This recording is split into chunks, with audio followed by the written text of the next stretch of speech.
Rekan-rekan pemuda yang Tuhan Yesus kasihi, selamat malam, Shalom. Pada kesempatan ibadah ranting malam ini kita akan membaca Alkitab dan mendengarkan bersama kebenaran firman Tuhan yang diambil dari Kisah Para Rasul 26 ayat 16 berakhir pada ayatnya yang ke-23. Sebelum kita membaca Alkitab, mari kita berdoa. Allah, di dalam nama Tuhan, firman yang hidup, hari ini kami rindu mendengarkan kebenaran firman-Mu di dalam pembacaan Alkitab di hari ini. Kami mohon Roh Kudus-Mu hadir di dalam hati kami, sehingga ketika kami membaca Alkitab ini, kami mengerti dan kami dilayakan untuk melaksanakannya dalam seluruh kehidupan kami. Berfirmanlah kepada kami, ya Allah, kami sedia mendengarkan. Kisah Para Rasul 26 ayat 12 sampai 23 yang demikian bunyinya. Paulus menceritakan pertobatan dan panggilannya. Dan dalam keadaan demikian, ketika aku dengan kuasa penuh dan tugas dari imam-imam kepala sedang dalam perjalanan ke Damsyik, tiba-tiba ya Raja Agripa, pada tengah hari bolong aku melihat di tengah jalan itu cahaya yang lebih terang daripada cahaya matahari turun dari langit meliputi aku dan teman-teman seperjalananku. Kami semua rebah ke tanah dan aku mendengar suara-suara mengatakan kepadaku dalam bahasa Ibrani, "Saulus, Saulus, mengapa engkau menganiaya aku? Sukar bagimu memandang ke galah rangsang." Tetapi aku menjawab, "Siapa engkau, Tuhan?" Kata Tuhan, "Akulah Yesus yang kau aniaya itu. Tetapi sekarang bangunlah dan berdirilah. Aku menampakkan diri kepadamu untuk menetapkan engkau menjadi pelayan dan saksi tentang segala sesuatu yang telah kau lihat daripadaku dan tentang apa yang akan kuperlihatkan kepadamu nanti. Aku akan mengasingkan engkau dari bangsa ini dan dari bangsa-bangsa lain, dan aku akan mengutus engkau kepada mereka untuk membuka mata mereka supaya mereka berbalik dari kegelapan kepada terang, dari segala kuasa iblis kepada Allah, supaya mereka oleh iman mereka kepada aku memperoleh pengampunan dosa dan mendapat bagian dalam apa yang ditentukan untuk orang-orang yang dikuduskan. Sebab itu, ya Raja Agripa, kepada penglihatan yang dari surga itu tidak pernah aku tidak taat, tetapi mula-mula aku memberitakan kepada orang-orang Yahudi Damsyik, di Yerusalem dan di seluruh tanah Yudea, dan juga kepada bangsa-bangsa lain, bahwa mereka harus bertobat dan kembali kepada Allah serta melakukan pekerjaan-pekerjaan yang sesuai dengan pertobatan itu. Karena itulah orang-orang Yahudi menangkap aku di bait Allah dan mencoba membunuh aku.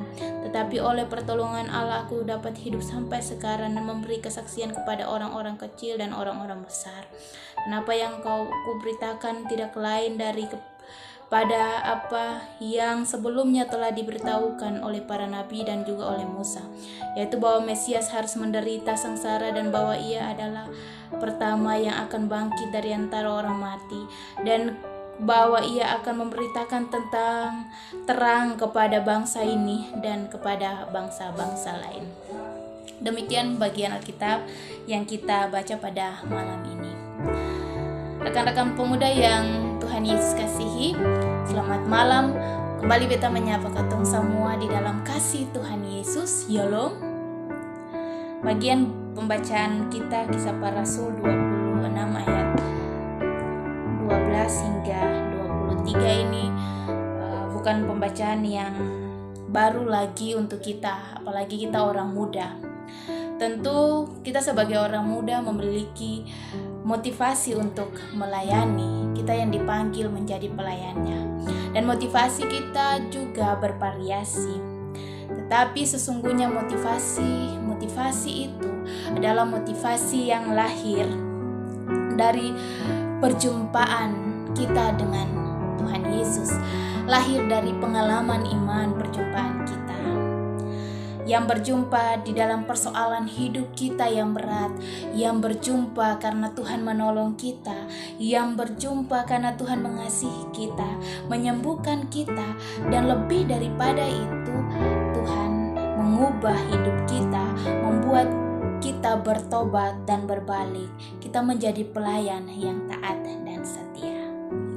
Dalam bagian bacaan ini, saudara-saudara sekalian, Paulus dia menceritakan di hadapan Raja Agripa tentang momen titik balik kisah pertobatan dan panggilan oleh Tuhan Yesus di hadapan Raja Agripa. Ia menyebutkan tujuan Allah memanggilnya adalah agar dia menjadi saksi banyak bangsa. Jadi dia bercerita kepada Raja Agripa tentang proses dia bertobat, Allah menjumpai dia. Bahwa dia adalah seorang yang sudah tidak asing lagi kita dengar, teman-teman sekalian, bahwa Rasul Paulus ini sebelum dia menjadi rasul, pemberita Injil, dia adalah seorang penganiaya orang Kristen. Dia suka membunuh. Tetapi ketika Allah menunjukkan kuasa baginya, maka dia terpanggil. Dia bertobat dan mau memberi diri menjadi saksi. Saksi yang taat dan setia memberitakan Injil. Panggilan Rasul Paulus dia menjadi pemberita Injil ini, saudara-saudara sekalian, nah kita tahu bukan hal yang mudah, karena tadi dibilang bahwa menjadi saksi banyak bangsa. Kita lihat dalam kepengurusan ranting, teman-teman pengurus ranting tentu tahu proses dinamika yang dialami sebagai pelayan, khusus untuk melayani teman-teman yang ada di ranting, bahwa tidak pernah tidak mengalami tantangan, tentu saja mengalami tantangan dan risiko. Nah, kesulitan yang dialami oleh teman-teman juga merupakan bagian dari panggilan kita sebagai murid Tuhan. Itu baru kita hadapi bagian kecil dari pelayanan. Kita lihat bahwa Rasul Paulus ini dia menjadi pemberita Injil, dia menghadapi berbagai persoalan dan resiko yang sangat berat.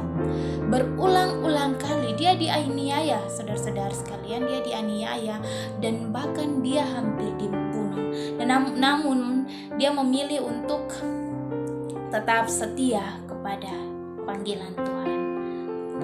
Dia setia, dia memilih setia, dan pada akhirnya pekerjaan yang berat, berisiko dan sangat banyak itu dia bisa hadapi dan dia bertahan hidup. Persekutuan pemuda yang dikasih oleh Tuhan Yesus, tidak heran bahwa kisah Rasul Paulus ini juga menjadi satu kisah yang sangat unik dalam kisah Alkitab. Dan kisah ini bukan hanya dikisahkan kepada semua orang yang membaca, tetapi lebih dikhususkan kepada kita hari ini, orang-orang muda, untuk patut dicontohi sebagai orang-orang yang setia menjalankan tanggung jawab pelayanan. Sebagai orang-orang muda, kita dipanggil dalam tanggung jawab pelayanan ini.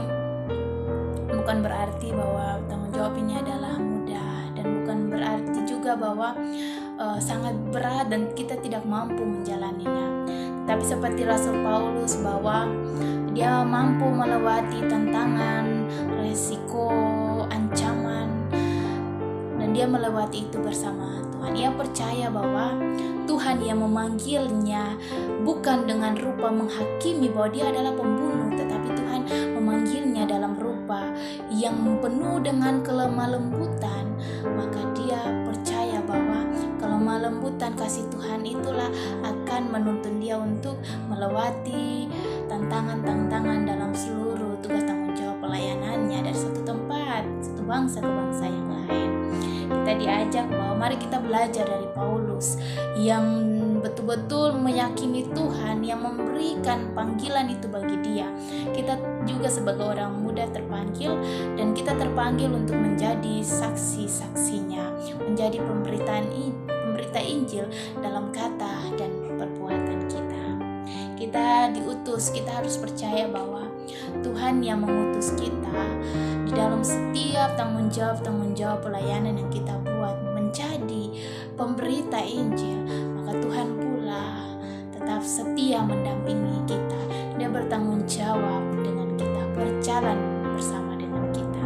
Maka dengannya kita diajak untuk bagaimana harus tetap sabar dan setia menjalankan tanggung jawab pelayanan yang ada. Sebab dengan setia, maka Allah tetap menolong kita, menguatkan kita untuk melewati sesuatu yang berat, yang penuh dengan resiko, menjadi mudah bersama dengan Tuhan. Tuhan menyertai kita semua agar kita tetap setia di dalam tugas dan tanggung jawab kita dalam memberitakan Injil. Kita dikuatkan untuk berani menyatakan firman Tuhan dimanapun, kapanpun, dalam situasi, kondisi yang baik maupun buruk. Tuhan menolong kita hari ini dan seterusnya di dalam tugas tanggung jawab kita. Amin. Salam garam dan terang dunia.